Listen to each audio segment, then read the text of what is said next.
Hello ladies and gentlemen, it's Swissman 15 and welcome back to turn number 43 of this Britannia Hotseat campaign. You might have noticed there was a lull between turns 39 and 40, I think. That's because Paladin Bob has left gaming altogether and he's deleted all his YouTube and everything. And we need to find a new replacement. He did give us his password before he left, and we do have a replacement named Mana Azaria. He will be taking over. I will definitely link him in the video description, so please look out for him and enjoy his take on the crippling Welsh lands. They are falling apart, as you know, and Swedish Landsknecht is pushing in, and we'll see if he actually took that city or castle from Wales as we go into this turn right now. So let us start. Ooh, okay. General for adoption, Haldor of Vicus. Don't we already? Oh, benefactor of. His name is Galir Fredskilid. He seems pretty decent. We'll take him. Oh, that's probably adoption not completed. Yep. Okay. Greetings, King Magnus of Norway. This from Wales? Yeah. Okay. Our land and people surely have been battered and are certainly regretful of past policy. Here go Bob's policy. We are willing to join you as an ally against the combined Irish and English threat. I'm not enemies with Ireland, for the record. We actually have a nap with them. We've a score to settle with each, but I need a bit of help. If you allow me to borrow Chester so that I may attack England indirectly rather than risk total disaster trying to break out of Wales and take forts, I will stay a loyal ally and ascertain your victory of Britannia. I just want to give my foes the best fight I can. Now I think that's total bullshit. He's going for himself. Everyone's going for themselves, and the best way he can do that is get some more settlements for some more money, which Wales isn't doing too bad, but they just don't have the manpower, and you can see Pembroke was taken thanks to our spy, also named Galir. So we are going to reject that. We're not getting Chester. That is 489 florins that I can't give away per turn. Alright, so England hasn't done anything around these York yet, and which makes me suspicious. His king's still there, so I'm going to snoop around and see if he has an army hiding about. Maybe he does, maybe he doesn't. Interesting. Okay, I don't think that he has one coming. Maybe up this road, but unlikely. We're just going to move these guys into this army here, consolidate, and also move. I want to keep the free up group, so we'll keep these, bring these three over. Let's just see the standings. 2-1, but it looks like half and half, and I'm not taking that kind of risk. I need York. York will be the deciding battle. It seems that he's stopped bringing armies north, and it's suspicious that he would give up York, which is such a good moneymaker, but I suppose he's right now focusing. Maybe he wants me to delay it as he pushes and takes like Montgomery or something, which could be problematic if he gets kind of wealth. But we do have a contingency plan. Also, since we have army here, we're just going to go right to this port and bring the army out. And then this army can maybe go that way, or maybe even head down this way to Shrewsbury. It depends on his king's army's movements, on what we want to do with that. And also we'll just get this to consolidate our assets in this area, and send a part of this army over. Definitely the good units. These, the mercenaries that we can get rid of. Is this going to be too much to send? No, they're fine. They're fine. And then this army can join next turn and take York, or because it's dwindling now in numbers. You can see 58 all across the board, losing mass, and next turn we'll probably lose like 4, then next turn like 8 from units, so it's just going to keep on mounting, and his forces will deplete as mine grow. So time seems to be on my favor, at least in the York front. No major advances right now on the other side of Britannia. We just want to take over York, which is a big bulk, and then we'll have Northern England under our command. Then it's going to be taking Nottingham is going to be the big one. And then after Nottingham falls, if we manage to hold Nottingham for 2 turns, I think we can say we won the war against England at that point. But that's a far point away. Let me tell you that. That is a far, far away point.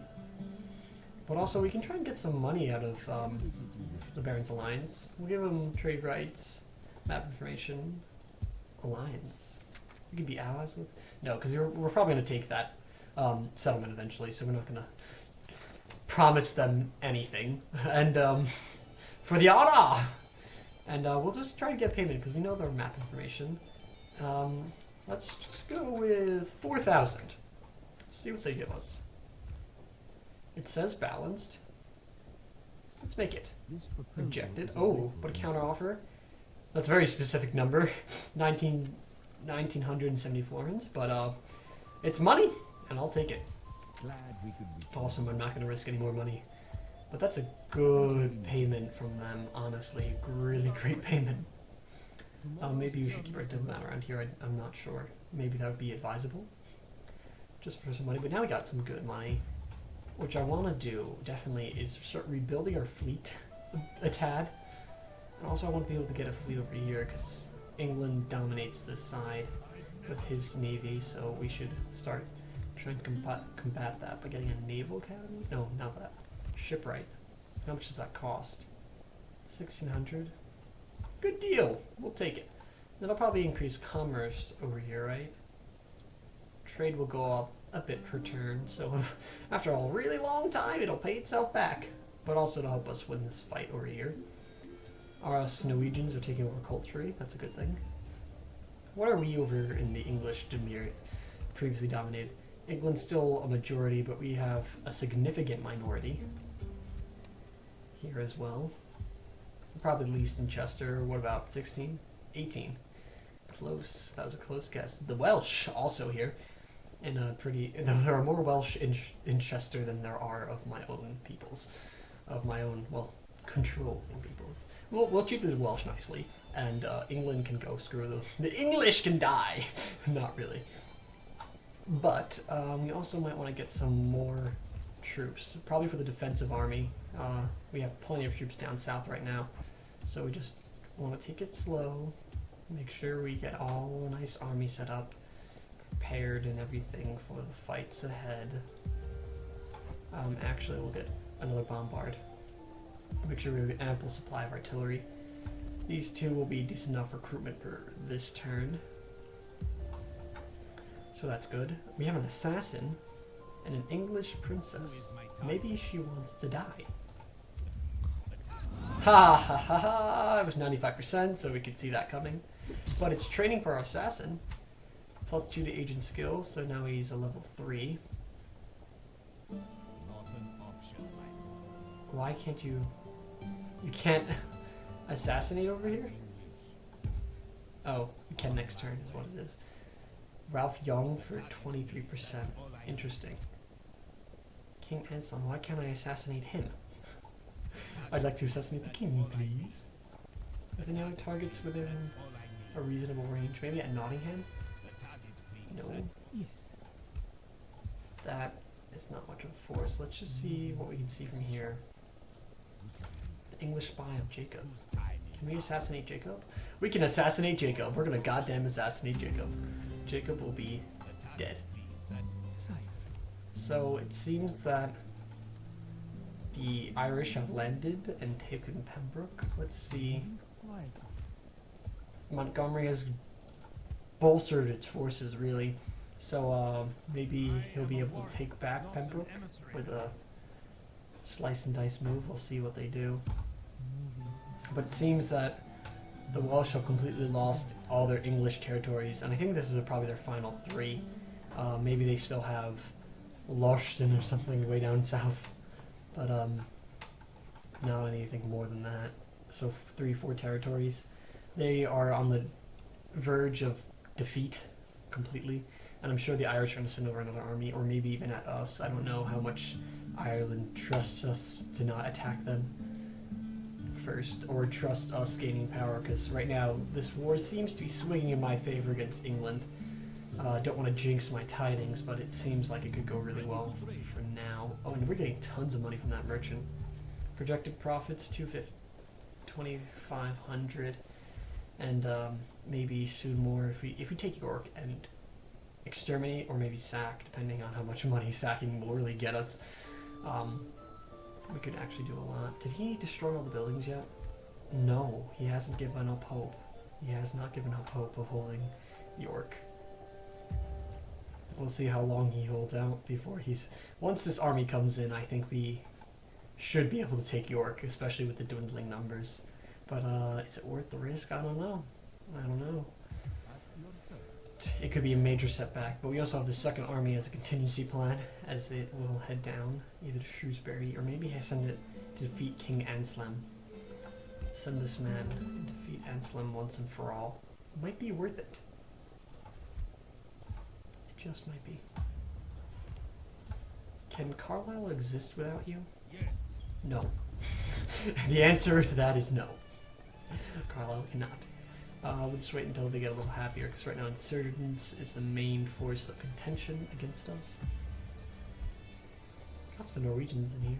Are there any Norwegians in York? 5%. I like Norwegian influence across the globe. 2 over here. 1! Wow, we actually got all the way to Montgomery. 1 to Shrewsbury. 1. Alright, well. Decent enough Norwegian influences. We got some percentages going around. What about Castletown? It should be like 100% us, right? 1% Scottish still. Okay. Well, that should be everything for our turn. Thank you all for watching. It was like, comment, subscribe. And I don't have much time, so I'm not going to be writing messages today. But I will tell you what happens to diplomatic-wise between me and the other powers. We'll see how it goes. But I do like how we look right now. Extending all this way down. We look like a nice, fine country. So we'll end the turn here. Actually, wait, stats. Can't forget stats. Oh, not that. So overall, we are on top, just above England. Wales is plummeting, of course. We're going way up, actually. England has started going down as a result of losing these territories. Everyone else is going down too. Production-wise, England's going up, which is ironic. He's probably building a lot for some reason. And everyone else, including me, has gone down. Actually, wow, the Baron Alliance is building stuff. Territorially, we are way on top. Gaining and gaining. Actually going to probably flatline a bit as we lull around Yorkshire. Wales is already going down and down, of course. Financially, the Barons Alliance skyrocketing way up in the 40,000s. And England on the top amongst us for now. For now, of course. He will start losing money once York goes away. You can't York is a big money maker. Population-wise, so we are on top by a little bit, but nobody cares about population, and that's back to overall. So thank you all for watching. Now, like, subscribe, and definitely check out Mana's channel as well, and see what he does. I will support him taking Shrewsbury. He can take Shrewsbury. It's not that important to me. I don't have it yet. I want to focus down this way more likely, but I can definitely send this army in support, because he has an army coming up, actually. England. English forces are here, so I might want to send some support down his way, or maybe even assassinate this guy. 41%, not bad. Alright, now we'll end the turn. Thank you all for watching. Like, subscribe, and I'll see you all in the next episode. Goodbye, my friends.